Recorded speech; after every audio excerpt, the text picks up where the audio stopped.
An injunction was lifted during the week, which is allowing a small group of protesters from picketing the new Scientology Centre down at Fairhouse. One of those people is joining me in the studio. Pete Griffith, thank you so much for coming into the studio to have a chat with us. Thank you so much. It's good to be here. So, Pete, you were actually a Scientologist yourself. Sadly, I was, yeah. So I've been kind of thinking about this for a while.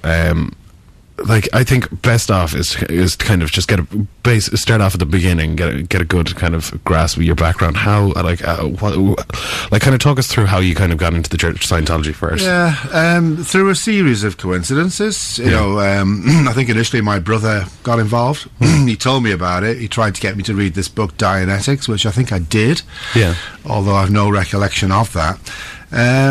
And then... What age were you now at this stage? This was in 1987, so I was like 30 years younger than I am right now, which would make me 33, you know. Okay. And happy, you know, just married. We were married 2 years, I think, had a house, a car, a job, just struggling through life like everybody else. My brother came across this thing. He'd just been walking down the street one day and got pulled in for the personality test. So I'm reading this book and it's pretty good, you know. I didn't know anything about the mind and how it works, and here's a guy telling you how it works, and it seemed to make sense. Nobody ever done that before. Like, you know, it's like you don't pick up a book that says this is how it works, folks. Yeah. Now I've found out since that this isn't how it works, but that's another story, and we'll get to that. So my ex-wife wanted to read it as well, and she sent away for a copy. That's how much she wanted to read it, and because it was kind of only available kind of like through Back a magazine. Well, kind yeah, of stuff, so. Yeah. They claim it's in libraries and they claim it's in shops, but it isn't. You know, it's a very specialised thing. And like I have seen that they actually open up bookshops sometimes in like in a mall or a shopping area, and they only have the one book. And it's the most bizarre thing you ever saw. A bookshop with only one book. It's usually Dianetics by L. Ron Hubbard. So she got her copy sent to her, and because she'd gone through that process, they had her name and address and phone number. So she got a call to go over, and I'm just really not paying any attention to this, and the next minute she's going over and doing courses. And, you know, she was a psychiatric nurse, so she'd always done personal enhancement type stuff. So it didn't seem any more out of the ordinary to me than usual. One day I went to collect her, and as I'm walking past, you know, clocking the building first, get a cup of coffee, then go and get her, there was somebody standing outside who said, "Come and do a free personality test." And that was it. You know, I walked through that door and my life changed, really. That's how I got in initially, yeah. But this is kind of how it started. So L. Ron Hubbard is the most prolific science fiction author, writer of all time. He's credited as... He's actually the person who holds the Guinness World Record as the person who's written the most amount of books. I would actually have a question about calling them books, because a lot of them were not books. Yeah. They were just... the equivalent of today's comics, you know, they were very much like that. It was pulp fiction, basically, and it's throwaway stuff. I mean, he used to write a novel in a night, so that's the kind of level we're talking about. He was prolific, you can't take that away from him, and he is in the Guinness Book of Records, and you can't take that away from him. Whether it would be up there in the realms of literature is another story. Yeah, I've read a lot of his work, and well, I haven't read a lot of his work. I've read some of his work. He's no Frank Herbert or anything like that. He's not exactly. I wouldn't consider him top rung, but it kind of started off. He's credited as saying the real way to make money is to start a charity, or is to start a religion. Yeah. And so he kind of got himself into this sort of popular psychology or soft science, and he started off with Dianetics, but then it kind of started to branch out.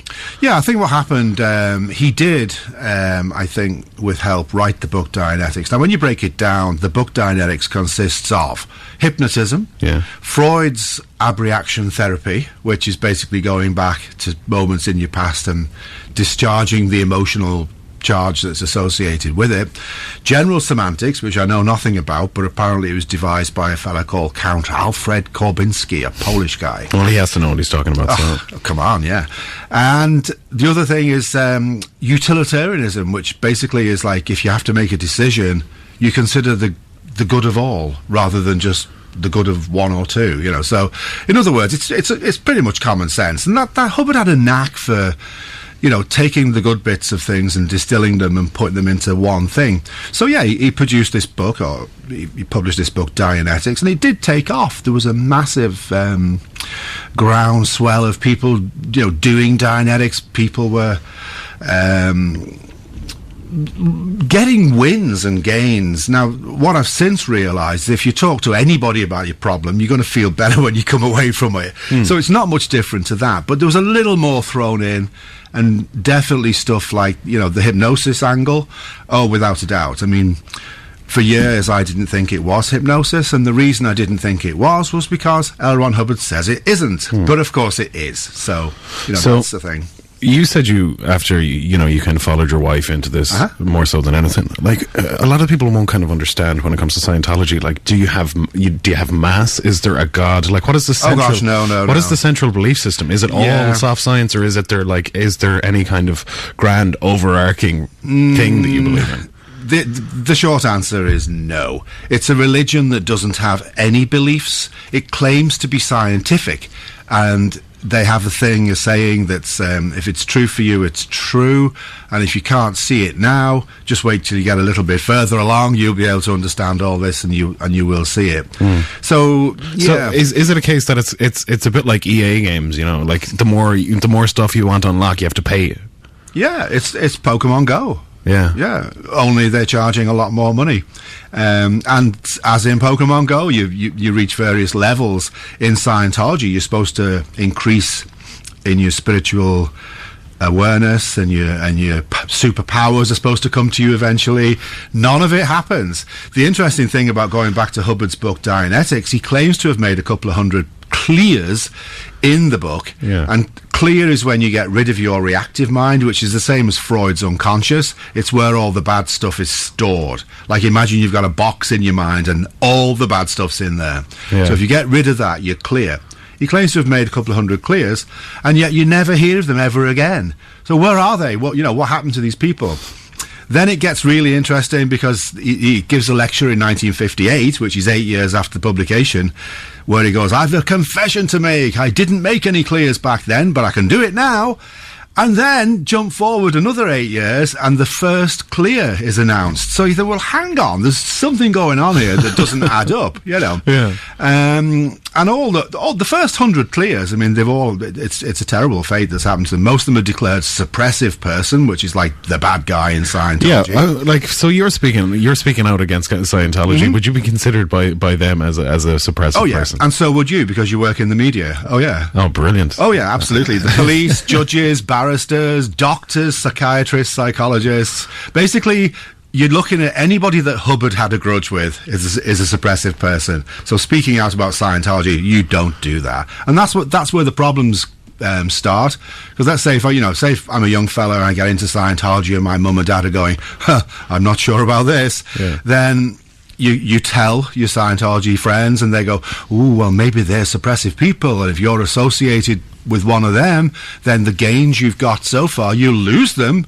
I don't know how suppressive people got so powerful, but apparently any gains you get can just disappear, by even looking at a suppressive person. So I don't know. So there is this kind of recurrent theme I have found anyway, from the analysis of Scientology from the outside, which is that they ask people to, it's quite like, confession in the church. They ask people to confess their shortcomings, the things that they're afraid of, and then they turn around and use it against them in an effort to kind of desensitize them to it, or to remove whatever power they have. Of course, they deny that, but it does happen. There's no question about it. I think there's hundreds and thousands of cases where they've done this. They claim that anything said in a counselling session is confidential. The truth is, it's confidential as long as you toe the line.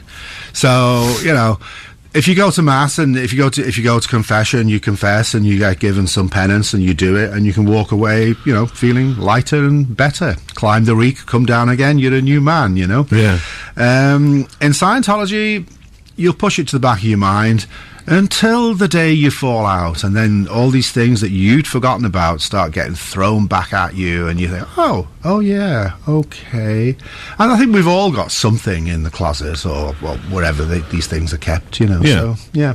Well, there is kind of like, obviously, there is a kind of a through line where people try and capitalize on people's, shame, which is a very natural emotion to feel, and that is kind of something that's not kind of just singular to Scientology, but also to other religions. What kind of experiences did you kind of have personally of, kind of what profound effect did Scientology have on your life? Well, recently I've just came out of the court system, after 3 years, and that began because I gave a talk in a school, and I won't mention them, but, all this is on the record if anybody really cares. And I gave 2 talks, actually, and at the end of the second day, I'm leaving, saying goodbye to everybody, and 3 teachers come towards me saying, "Oh, we've had this terrible email about you." And it was a terrible email. I mean, it was full of stuff that I didn't recognise me in it. The guards had me under surveillance and investigation, and I'd uploaded gay porn. I mean, it just went on and on and on. I was a hate monger. I was something to do with Anonymous, who've hacked into the CIA and Sinn Féin and anyone you can name. And I'm like, whoa. At first I just laughed because I thought it was quite funny. And then I thought, do you really want these people going around saying this? Even though it isn't true. I know it's not true, but I know how Scientology works. They'll be going, "Oh, this guy, you don't want to have anything to do with this guy. Look at all these things." So I thought, actually, I'll just get some legal advice on this. So I did take it to a solicitor, who again consulted with barristers, and we just looked at the document. We'd got the document by this stage. It took a month to get it because the school didn't want to release it, but they did eventually once they redacted all the names and that. And we found this letter was, in the barrister's opinion, defamatory, which is what used to be called slander and libel and what have you. I'm not a hate monger. I didn't upload gay porn. I mean, the list goes on. The very same day, actually, I went into Store Street. I said, "Can I ask you a question? Am I under surveillance and investigation?" And they just laughed and said, "No." "Where'd you get that idea from?" And I went, "Who are you? Can you guess?" "Yeah, who are you? Who are you? What do you want?" So that's what they did to me. Now, there's a lot of more stuff in that, in, the detail, even in the court. Rather than say, "Oh, we're sorry," they just tried to prove that all the things they'd said were true, which was kind of interesting because nothing was true. So that was kind of fun. Yeah, I've seen this. I've seen this before. It's called squirrel busting, is it, or is that what they call it? Essentially, it's what they call fair game. If you oppose Scientology, then you may be fair gamed, and that comes down to sued, tricked, lied to, or destroyed, and they're the exact words. And then L. Ron Hubbard, when he was alive, realised that language like that was turning people against them, so he forbade people.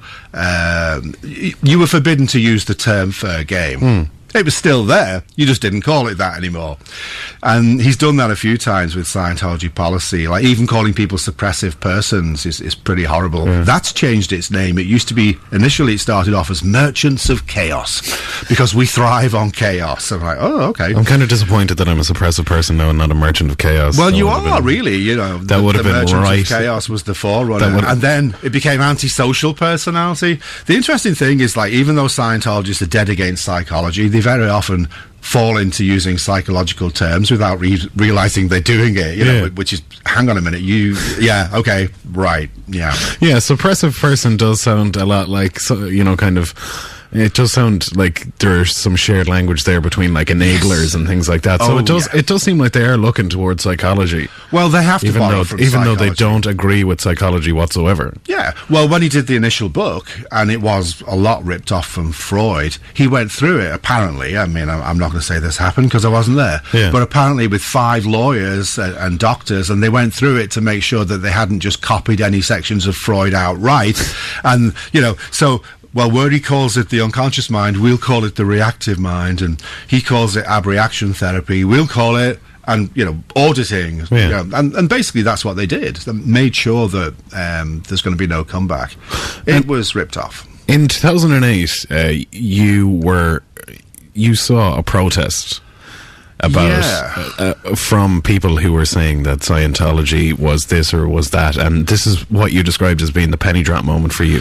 Well, first of all, I was shocked that anybody would be bothered to go and protest about Scientology, because, you know, for the previous 21 years, I'd always thought Scientology was a force for good, much like they're trying to prove in Dublin at the moment with the new centre and all the different things that they're doing. I believed it was a force for good, and that, you know, what Scientology had to offer would help people and so on. You know, I've since learned that's not true. But, yeah, I lost the thread of what I was saying there. What was your question again? 2008, when you left. Why did you leave? Yeah. So I was online in an online forum and just chatting to people, and, you know, the topic of conversation could be anything. Yeah. And then I found out that a crowd of people were going to protest Scientology, and I'm like, why would you do that? You know, they're the good guys. They've got the answers to drug addiction, educational problems, and I just rattled off the whole list of things that they do right now, today in Dublin. Yeah. And I was laughed at. I was laughed at and said, just look online, you know, do your research. And you know something? That is something I'd never done in all that time. I'd never looked at the opposite viewpoints, because when you're in Scientology, well, this happened to me. One day we were called in and told, don't watch BBC tonight. There's a panorama show where they're attacking us. It's the usual stuff, the enemy line. Don't watch it. You're better off just not watching it. And on another occasion, don't read Russell Miller's book, Barefaced Messiah. So you are kept away, and it becomes a habit. You know, you reach a point where, well, it's better for me if I don't read this negative stuff. The fact that the negative stuff's actually true, you don't find out. But that was the mindset that I was in. Yeah. So to hear that there's people going to protest, these good, well-meaning people, and I'm not going to change what I said there, because that's exactly what they are. The Scientologists themselves don't realise that they are victims and they are being duped. You know, the whole thing's a con. I mean, that's just my bottom line on it. Yeah. The Scientologists themselves are hoodwinked, as I was. So I went along. You said it. You put it very well in the in what you said, in saying that the people who are you don't discriminate against Scientologists, but rather the institution as a whole. Yeah, it's an interesting one, because I think there's an Australian politician, Senator Nick Xenophon. He said, you know, people can believe what they like, but there's a limit to how you can behave, and it's governed by the law, and no one's above that. And I absolutely agree with him there. There is a problem where the beliefs lead to behaviour, as in like calling people suppressive persons and then, you know, practicing fair game. It becomes a problem then. But the majority of Scientologists are sadly deluded and need help. What a lot of there's a lot of. No, and I've thought this myself in the past. There's a lot of kind of atheists like me, kind of reductive people, who will say, well, how is Scientology any different from any other religion? Because religions have for centuries used people's own shame against them and made them subservient to them. Yeah, that is so true.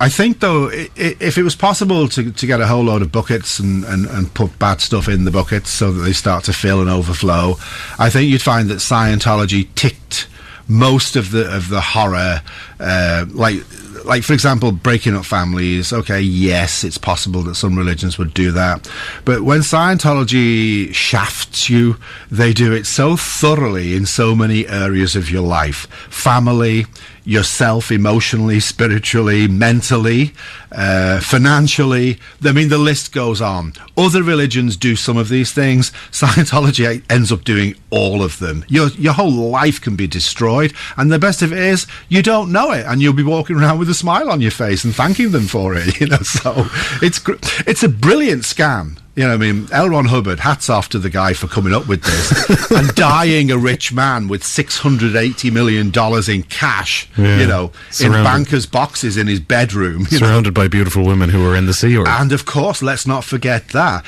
Interestingly enough, when I was talking about, when I first began to realise that people were speaking out about Scientology, one of the things said was, well, he was on this ship with all these scantily clad girls, and I'd known that, but I hadn't put two and two together and gone, Yeah. I've seen that before. I'm afraid that's all we have time for, but I'd love to chat for much longer. Pete Griffiths, ex-Scientologist, you're going to be heading back to the picket lines. Yeah, go to Mila Margaret. Thanks for joining us anyway.